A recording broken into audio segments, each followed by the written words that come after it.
Olá, boa noite a todos, bem-vindos. Este é o Águia News. Vamos aqui fazer uma breve análise do Benfica 5, Fulham 1. Era o jogo que criava mais expectativa destes três jogos de pré-época. Porquê? Porque era contra o Fulham de Marco Silva. Iríamos rever alguns jogadores conhecidos do futebol português, como o Palhinha, e iríamos ver também o Andrés Pereira, que chegou a ser apontado ao Benfica. E, portanto, é uma equipa que ganhou a Championship, é uma equipa dotada com jogadores de qualidade técnica e uma equipa de reconhecido valor que o Benfica enfrentou. O Benfica ganhou 5-1, foi o melhor jogo da pré-época, no meu entender. Já tínhamos ganho ao Reading 2-0, ganhamos 3-0 ao Nice e hoje ganhamos 5-1, uma vitória categórica que não surpreendeu ninguém, dada a qualidade que o Benfica tem apresentado nestes jogos de pré-época. O Benfica apresentou o 11 repetente em relação ao 11 contra o Nice, com uma única alteração, que foi o Vlaco Dimos. Portanto, o Vlaco Dimos teve agora a sua oportunidade de se mostrar ao treinador, de recordar que ele apresentou-se mais tarde devido a compromissos da seleção. Ele teve um período de férias um pouco mais alargado, como todos os internacionais, e apresentou-se mais tarde, e por isso só jogou este jogo, só apareceu a jogar neste jogo. E portanto o Benfica apresentou um futebol de linhas subidas, com os laterais muito projetados. Portanto chegamos a ter 6 jogadores a pressionar a linha defensiva adversária, um futebol muito ofensivo em que os jogadores corriam para a frente e não para trás. Mesmo quando perdiam a bola, os jogadores iam em busca automática da bola, no sentido da bola, não corriam para trás a recuperar a posição, iam sim em direção à bola. Portanto, uma forma diferente de encarar e ver o jogo. Um futebol mais dinâmico e menos posicional, em que o tridente do meio campo ofensivo, nomeadamente João Mário, Rafa e Neres, faziam combinações de grande qualidade, sendo que Rafa e Neres são dois jogadores rápidos, que davam grande fluidez ao ataque do Benfica. O João Mário não é tão rápido, é um jogador mais cerebral, mas conseguiu funcionar bem com aqueles outros dois jogadores que são bastante rápidos, que é o Rafa e o Neres, que são rápidos na execução e rápidos no pensamento. O João Mário é um jogador de pautar o jogo, mais de pensar o jogo, mas enquadrou-se bem, no meu entender, com estes dois jogadores que são de características diferentes da dele. Portanto, este casamento está a funcionar deste tridente ofensivo, composto ainda com o Gonçalo Ramos, que é um ponta de lança que havia dúvida se o Gonçalo Ramos iria ser utilizado como ponta de lança ou como número 10. Neste momento ele está a ser utilizado como ponta de lança e com bons resultados, porque marcou 2 golos. E aparece com muita dinâmica também nas ações ofensivas do Benfica, a fazer boas triangulações com os jogadores que estão na sua área de intervenção. Portanto, futebol a 2 toques, rápido, dinâmico, agressivo e com uma boa reação à perda da bola. É assim que eu defino o Benfica, tanto da primeira parte como da segunda parte. Sendo na segunda parte houve uma alteração de 10 jogadores, mantendo-se apenas o Vlaco Dimos, mas mesmo assim, e apesar de ter também havido uma alteração tática, porque o Benfica passou, no meu entender, na segunda parte a jogar numa espécie de 4-4-2, apesar dessa alteração tática, a estratégia manteve-se, pressão alta, dinâmica, 2 toques, e gostei tanto da equipa da primeira como da segunda parte. Mas já lá vamos à equipa da segunda parte. Falando ainda da primeira parte, o Benfica marcou 3 golos, nomeadamente o primeiro gol foi uma recuperação do Enzo no meio campo, lança João Mário cruza, Gonçalo Ramos falha o remate e Rafa na recarga marca o primeiro gol no Benfica, logo no início da partida. Segundo golo foi de Gonçalo Ramos, canto de João Mário e de cabeça Gonçalo Ramos a marcar um golo à ponta de lança. Terceiro golo, Gonçalo Ramos, Neres abre para Rafa cruz e Gonçalo Ramos marca. Portanto, isto foram os 3 golos da primeira parte. De destacar também aqui um jogador que todos os adeptos têm muita curiosidade e é normal ter essa curiosidade, porque o jogador chegou agora, mal chegou, jogou logo, portanto foi uma surpresa para todos, inclusive para o próprio jogador, o Enzo Fernandes. Chegou e jogou logo. O próprio jogador se ficou surpreendido com isso, de ter chegado e ter jogado logo contra o Nice, repetiu a titularidade contra o Fulham. É um jogador que há sinais claros que vai ser uma prioridade no Benfica. Ele fez dupla de pivô do meio campo com o Florentino, dividiram o campo os dois e os dois estiveram muito bem, no meu entender. O Enzo esteve muito assertivo no passe, portanto muito certo no passe. No fundo, fazendo uma comparação que vocês não vão gostar, por exemplo, o Weigl nunca falha um passe. O Enzo também nunca falha um passe, com uma diferença. O Enzo é mais intenso, arrisca mais no passe vertical e tem mais projeção no campo. Portanto, aventura-se mais em zonas ofensivas e tem uma melhor reação à perda. Portanto, quando tem de recuar, consegue recuar com mais rapidez. É um jogador mais dinâmico, digamos assim. O Florentino também esteve muito bem no meio campo. No fundo, a equipa toda esteve muito assertiva e muito bem estruturada, tanto na primeira como na segunda parte. Gostei na primeira parte do Gonçalo Ramos, do Rafa, do Neres. Enfim, basicamente gostei de todos os jogadores, portanto não vale a pena estar aqui a dizer o 11 todo, vocês já sabem de cor e salteado, mas gostei de todos. Vamos avançar então para a análise à segunda parte. Na segunda parte houve alteração de 10 jogadores, portanto entrou o Bá, o António Silva, o Vertonghen, o Gil Dias, o Weigl, o Martinete, lá está, o Pizzi desta vez nem sequer calçou, entrou o Martinete, que estreou-se nesta pré-época e a meu ver fez um bom jogo conseguido. Chiquinho, Diego, Moreira, Henrique Araújo e Aramchuk.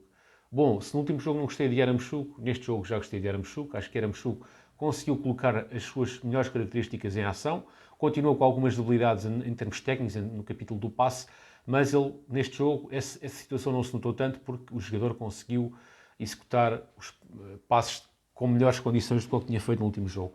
Conseguiu potenciar aquilo que ele tem de melhor, que é a finalização, e marcou um gol pleno de oportunidade. A cruzamento de Weigl. O Weigl fez um excelente cruzamento, portanto um cruzamento com olhos, como se costuma dizer, portanto a bola foi direitinha à cabeça do Yaramchuk.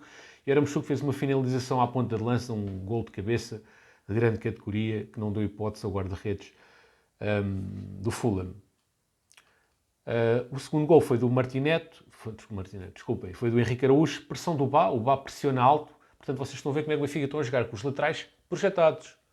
O Bá ganha uma bola na zona defensiva do Fulham. Ganha essa bola, cruza e Henrique Araújo marca. Um jogador que jogou hoje mais solto, como segundo ponta de lança, digamos assim, porque a segunda parte houve uma alteração tática. No meu entender, eu interpretei aquele esquema como um 4-4-2. Compreendo, se calhar, se algum de vocês possa ter uma opinião diferente, mas para mim, aquele era um 4-4-2 na segunda parte, em que o Henrique Araújo jogava solto e jogou bem, embora ele seja um ponta de lança de ofício, jogou bem nessa posição também, marcou um golo e fez uma boa dupla com o Yaramchuk, no meu entender. O meio campo foi o Weigl e o Martinete, no meu entender também tiveram bem, não tão bem como o Enzo e o Florentino, mas também tiveram bem. O Bá teve muito bem, vai ser uma dupla animada pelo lado direito da defesa entre Gilberto, que está cada vez melhor, e Bá, que é um craque para a posição que ocupa, é um craque no meu entender. Evoluído tecnicamente, fisicamente bastante evoluído e com muita garra e atitude, e é isso que se pretende neste esquema tático Roger Smith.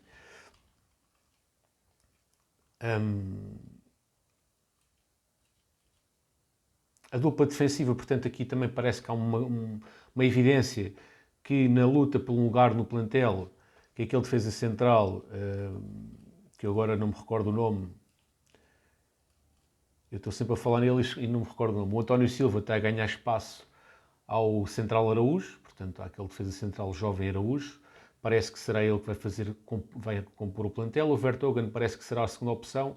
E a dupla de centrais será, em princípio, Otamendi e Morato. Bom, neste momento já estou a falar numa outra situação, já estou a falar nos jogadores que vão ser previsivelmente titulares para o jogo daqui a 2 semanas da pré-eliminatória da Champions. Recordo que a pré-eliminatória da Champions, o sorteio vai ser amanhã e o jogo vai ser dia 2 ou 3 de agosto.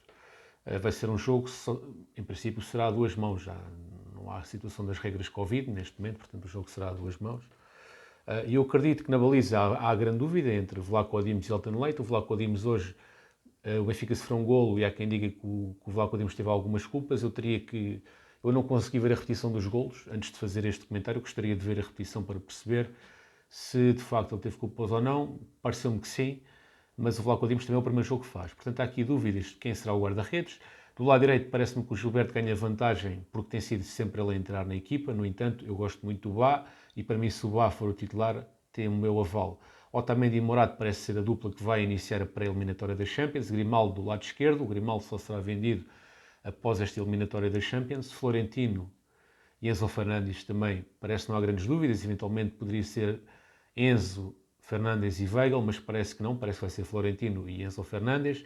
David Neres e Rafa também não há grandes dúvidas. Aqui a questão era o João Mário.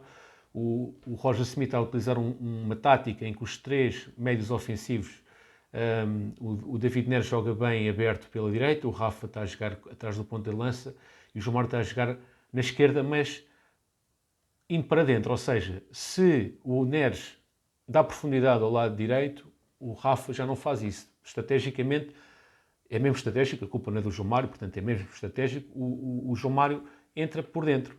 O Neres também entra muitas vezes por dentro, mas por vezes também dá profundidade ao lado direito, mas o João Mário parece-me ter indicações precisas para aparecer muitas vezes em zonas interiores, até porque essa é a sua característica.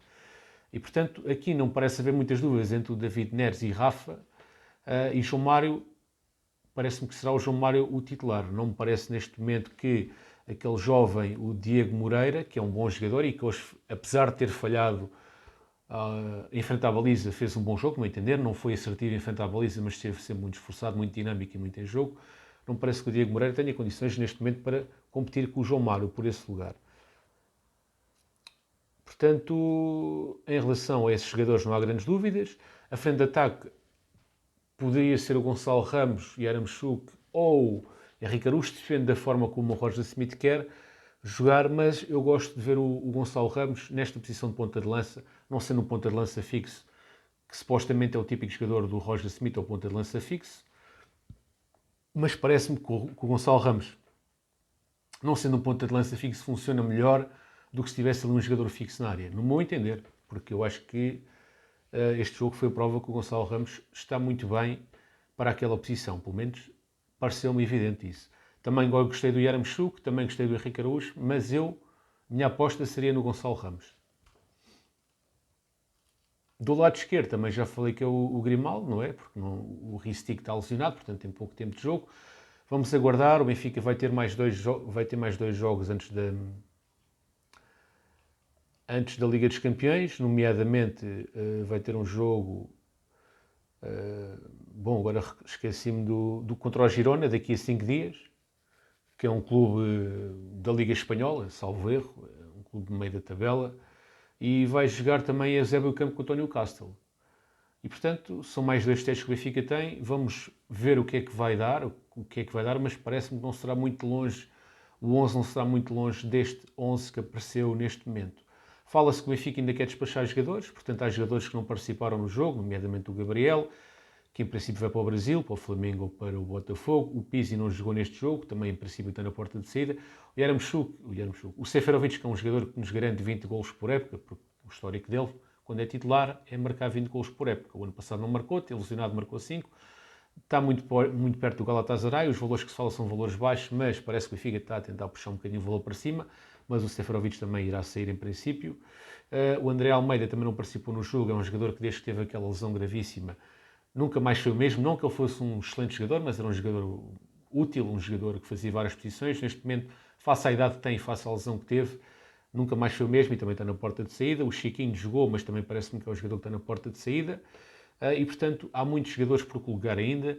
Há alguns jovens que subiram da formação para a B, aliás, subiram da equipa B para o plantel principal, que vão voltar aos escalões de formação, que vão ser emprestados a clubes de menor expressão, e portanto vai ter que haver aqui um corte, porque temos 38 jogadores, e vamos ter que cortar para 25, 26 no máximo, até porque ainda falta contratar um ou outro jogador, e portanto vai ser importante fazer esse corte, até para termos um grupo mais pequeno, mais coeso, para poder dar mais intensidade aos próprios treinos, para poder dar mais rotinas aos próprios jogadores, e por mim o corte terá que ser feito já para amanhã. O Roger Smith, apesar de estar a trabalhar com 38 jogadores, provou-nos e deu uma chapada de luva branca a todos que conseguiu apresentar bom futebol e conseguiu apresentar boas dinâmicas, mesmo tendo estes 38 jogadores. O que eu suponho é que ele tenha estado a criar um núcleo duro de jogadores que ele acredita que possam fazer parte do plantel e outro grupo à parte que ele acredita que não tem grande possibilidade de fazer parte do plantel, mas que estão a treinar para não nos valorizar. Penso que a ideia será essa, para não nos valorizar ativos, para também dar um pouco de oportunidade aos jogadores de se mostrarem, e essa estratégia está a resultar. Eu não aprecio estes jogadores todos no plantel, mas tenho que dar o braço a terceiro e dizer que o Roger Smith está a apresentar resultados. Obviamente não podemos ter estes 38 jogadores no campeonato, é impossível, nem sequer é permitido inscrever esses jogadores todos, mas até este momento o homem está a estudar, está a ver quais são os jogadores que lhe interessam, que não lhe interessam. Também não quer desvalorizar ativos, quer que o Benfica faça os melhores negócios possíveis e, portanto, a decisão foi essa e acredito que foi a mais correta, mas a malha está a apertar, o tempo está a se escutar e, bem, agora é que eu vi que tenho aqui a Bola TV atrás. Espero bem que o vídeo não seja bloqueado depois deste tempo todo por causa de ter aqui a Bola TV atrás. Deixa-me cá tapar a televisão. Eu sou um gajo distraído, não sei se vocês já repararam nesse pormenor. E pronto, onde é que eu ia? Tem que haver um corte, obrigatoriamente, no máximo, até ao meio da semana, eu acredito que tenha que haver um corte, precisamente porque a malha está a apertar, vem aí a Champions, e acho que seria importante haver esse corte. Vamos aguardar, vamos ver como é que vai ser. Não nos podemos esquecer que estamos em anos mundial, os jogadores como Tarab e Seferovic querem ter presença no clube onde forem para poderem estar no Mundial e, portanto, hoje resolver a situação desses jogadores, embora, como vocês sabem, eu não sou propriamente um daqueles que diz que o Tarab não presta, que o Seferovic não presta. Não é isso. Considero que os dois jogadores têm qualidade, mas acho que o ciclo deles já terminou do Benfica e acho que a saída deles do Benfica afigura-se como um cenário mais plausível. Bom, obrigado por terem assistido ao vídeo. Se gostarem deste tipo de conteúdo, deixem gosto, que é um sinal que é uma forma de eu saber que vocês querem que eu venha aqui falar com vocês. É uma forma de fortalecer o canal, é uma forma do YouTube também recomendar este vídeo a mais pessoas. E se gostarem deste tipo de conteúdo, subscrevam para receber os vídeos em primeira mão. E obrigado a todos, boa noite e tenham uma boa semana. Amanhã é segunda-feira, dia de trabalho e vamos todos voltar ao ativo, ao trabalho. Fiquem bem, até uma próxima.